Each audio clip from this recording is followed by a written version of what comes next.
It's time for another installment of Flashpoint. This week, Erik Von Ancken talks with Volusia County Sheriff Mike Chitwood on how his department is getting results against the opioid crisis in Volusia County. Good morning to you. I'm Erik Von Ancken. The opioid crisis we have been talking a lot about. It's gripping the nation, especially here in Florida and especially in Central Florida. One of the counties being heavily impacted is Volusia. That's why the sheriff there is working very hard to get results and prevent overdoses from happening. So we want to welcome back this morning here on Flashpoint Sheriff Mike Chitwood. Welcome to you. Thanks for being back. Good morning, Erik. It's a pleasure to be here. Talk about the problem specifically in Volusia. We recently did a Getting Crime Results segment with you. You laid it out then, but it's gotten worse even since then. Yeah, in 2015 and 2016, we had around 29 overdose deaths. This year, we're already up to 23. And when I say that, I'm talking county only. I'm not talking the 12 cities that make up Volusia County. We have deployed Narcan 9 times in the last 2 months.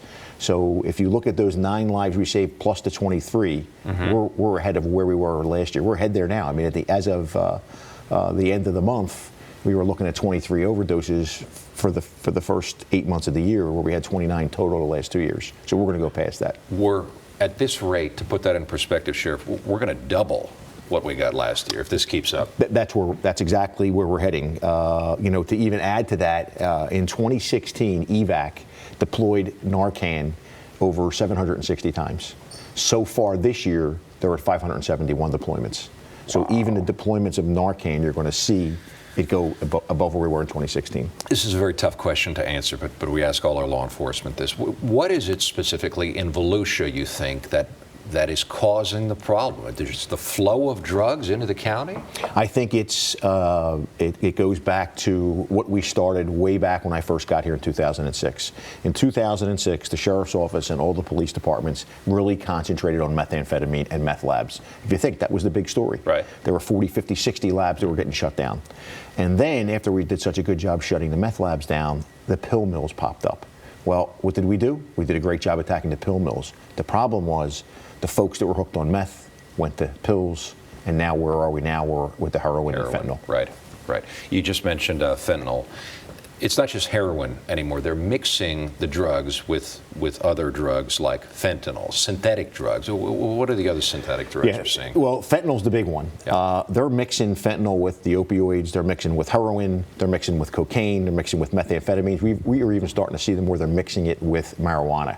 Wow. So that is the potency of it is really what we're seeing. Is the fentanyl is the key. Now, the fentanyl, a lot of it was coming in from China over the dark web. Now what we're starting to see Americans, us, producing our own synthetic fentanyl, which is different than what we're bringing in from China. You talked about the potency. We've done more and more stories even on deputies being affected. It's so potent, just getting a tiny bit on your finger gets you sick. Yeah, and we have instituted a policy for when we are touching it, but more than touching it, we're worried about if it gets airborne, there's no way to protect yourself. Once you get it in, once you breathe it in, you're going to be lucky if you can survive. That is scary. We talked to the first deputy in Volusia County to make a save with Narcan. We're going to hear from him and talk more with Sheriff Chitwood about getting crime results right after the break.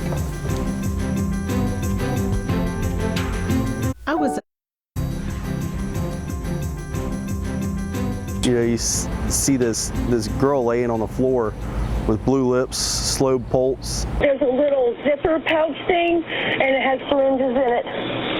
Oh my God almighty Jesus. That is a clip from a frantic 911 call from the scene of an overdose in Volusia County. Sheriff Mike Chitwood is our guest this morning on Flashpoint. Sheriff, I talked to that gentleman, Deputy Brandon Coker, a few weeks ago for our Getting Crime Results segment. He was the first deputy in Volusia County to use Narcan. He had just learned how to use it, and that day he goes out and he saves this woman's life. Absolutely. I can't imagine the feeling that he had. Deputy Coker is an excellent deputy, and he's an example of what we're trying to do. You know, years ago, we really didn't look at overdoses the way we look at them now. Now, with this national epidemic that we have, we try to tell everybody, listen, we as law enforcement aren't coming there to arrest you. In an overdose scene, if you see somebody's in a medical emergency, call 911 immediately. The most important thing is get the help there that you need to get. The second thing we ask is preserve the scene. We don't want to go after the users. The users have a disease. We want to go after the sellers.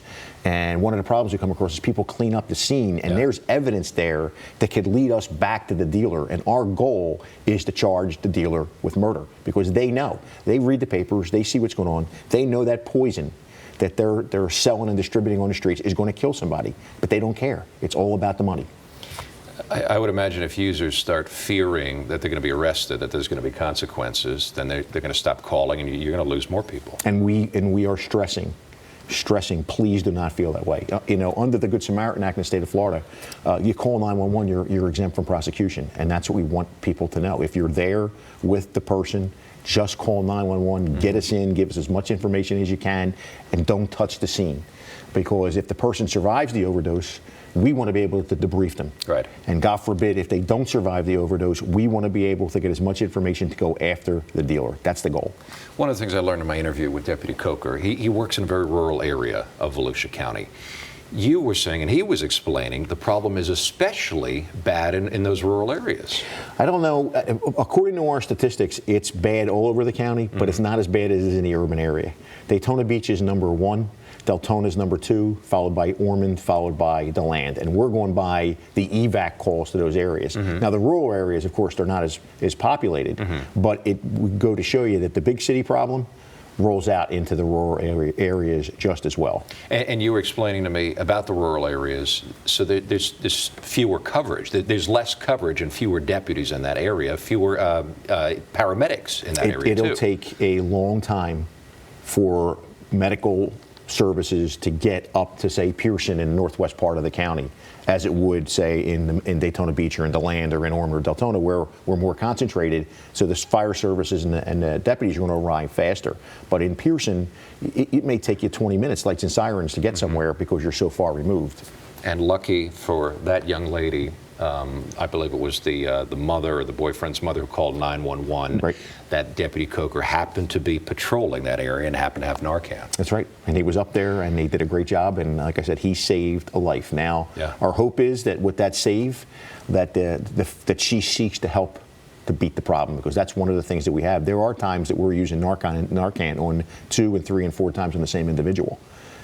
And that's not what the purpose of it is. The purpose is you only carry 2 packs. You only carry 2 packs, but they're being used. I mean, there's other incidents that are occurring with the same individual. Wow. So, and that's what we're concerned about. We gave you a shot. We saved your life. Now you have to take charge of your life and seek to help to overcome this addiction. What are the drug dealers doing that are making it more difficult for you guys? What they're doing is, what we're seeing is they're changing the chemical compound in fentanyl to make it Narcan resistant. So when you look at, say, the New Jersey State Police, who spent over $1.5 million to equip their troopers with Narcan, and now we're going to find out that maybe in the next couple of months, Narcan is not going to work with the new strain of fentanyl. That's a huge problem for us. What is the point of that? Well, why change the composition so something wouldn't save someone's life? It doesn't. No one's going to take Narcan to affect the high if that's the whole point of taking fentanyl. I think it goes to show you what you're dealing with. You're dealing with domestic terrorists who do not care about human life. Human life is cheap on the streets, and they want to sell something that has the potential. I mean, these folks know that when they take it. Look at carfentanil, for example, which is 10,000 times stronger than fentanyl. Carfentanil. It's called the Gray Death. Okay. It's used to knock out elephants and rhinos for surgical procedures, and yet we're seeing it throughout the country being mixed with heroin, being mixed with cocaine, and that is resistant to the Narcan that we carry. So that's what you're dealing with when you talk about scumbags, when you talk about these drug dealers that all it's about is ABC, all about the cash. It's all they're worried about is the cash, and if they can devise something that circumvents the rules, knowing their buyers are going to go after it at a greater rate, that's what it's all about. That is scary. And that's why it's the importance of leaving the crime scene alone and letting us try to charge these guys with murder. You have changed the way that you go after people in Volusia County in order to get crime results? How's the prosecution different now? Before, like I said, you looked at an overdose as a medical issue. Okay, the person overdosed, and it was their choice, and that's what happened. But now, the focus has completely shifted. The focus has shifted to the fact that if you have someone with a disease, and let's face it, anybody who's going through this, including in my own family, the person has a disease. And you have this other side, the dealer, who's exploiting that disease. And they're knowingly selling something. They're knowingly selling a product that they know when their customer leaves, or if the customer shoots up right in front of their house, there's a chance they're going to die right there. So that's where we're headed. We have a case on the hook right now in Orange City that we have the state attorney reviewing for us. I will tell you that the dealer, we were able to make several buys off of the dealer right after the death because we had technological evidence, we had eyewitness evidence, we were able to go back. But the dealer sampled some of her own product during the investigation and was a Narcan save, which I thought was pretty ironic. And this becomes a murder case. When someone dies, it's a murder case. It's not just a tragic overdose. It's exactly right. And we have to prove the nexus there is that the sale of that heroin, that hand-to-hand sale, is what killed that individual. And like I said, we are waiting for the toxology to come back on our victim, and we're pretty confident we're going to get a warrant and be able to arrest this dealer in particular. You mentioned 23 overdoses so far this 23 year. So far this year, just in the county. That's not counting the other cities. Yeah. And this has got to overwhelm you. Now detectives have 23 new homicide cases. It's 23 homicide cases. That's exactly what you're looking at. And some of them, you have no evidence because somebody cleans up the scene, and you don't have any evidence. And let me, if I can give you an anecdotal story of how important it is. Portland, Oregon, in 2016. A young lady who's a heroin addict, who was very open with her mother about what she was doing, told her mother she was purchasing her drugs online. And she was purchasing them from a dealer known as Peter the Great on the dark web. So once you navigate the regular web and you drill down, there's a place that you could buy guns, you can buy anything.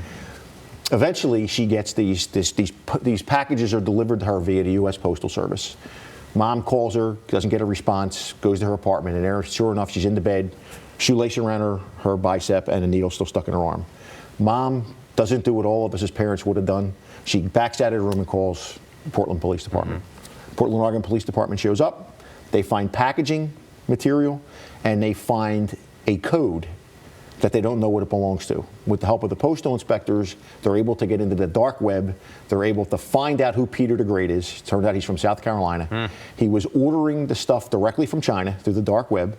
He would then sell the product online and through pregnancy kits. And so it mailed them out all over the country.